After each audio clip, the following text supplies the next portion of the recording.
আজকে লাস্ট মিনিটে আমরা দেখছি ইতিহাস প্রশ্নপত্র দশম শ্রেণী প্রথম পর্যায়ক্রমিক মূল্যায়ন। যে প্রশ্ন শুরু হয়েছে, 22 গজের খেলা বলা হয় কাকে? জীবন স্মৃতি স্মৃতিকথা রবীন্দ্রনাথ ঠাকুরের।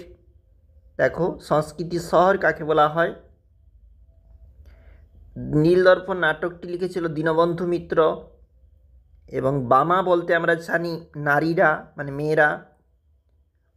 দেখো, ধরতি আবা বিরসা মুন্ডাকে বলা হয়। প্রতিটি প্রশ্নকে একের দেশ হচ্ছে স্কটল্যান্ড। চলে যাচ্ছি পরবর্তী যে আমাদের পেজটা রয়েছে প্রশ্নের। হুতুম পেঁচা নকশা কালীপ্রসন্ন সিংহ 70 বৎসর বিপিনচন্দ্র। জানো তোমরা রামকৃষ্ণ মিশন কে প্রতিষ্ঠা করেছিল? সাঁওতাল বিদ্রোহ কবে শুরু হয়েছিল? চুয়ার কথার অর্থ। এরপরে কিন্তু 2 নম্বরের প্রশ্ন, ইন্টারনেটের সুবিধা অসুবিধা। শ্রীরামপুর ত্রয়ী, প্রাচ্য পাশ্চাত্য দ্বন্দ্ব, উর্ডে ডেস পেজ, বিদ্রোহ কাকে বলে? অবশ্যই গুরুত্বপূর্ণ থাকছে, প্রতিটি প্রশ্নই দেখবে। এবং বিদ্রোহ কাকে বলে? দেখো, 4 নম্বরের জন্য গুরুত্বপূর্ণ নারী শিক্ষা বিদ্যাসাগর কোল বিদ্রোহ, জীবনের ঝরাপাতা। এবং 8 নম্বরের জন্য সাঁওতাল বিদ্রোহ রয়েছে, রামমোহন রায় রয়েছে, ব্রাহ্ম সমাজ রয়েছে।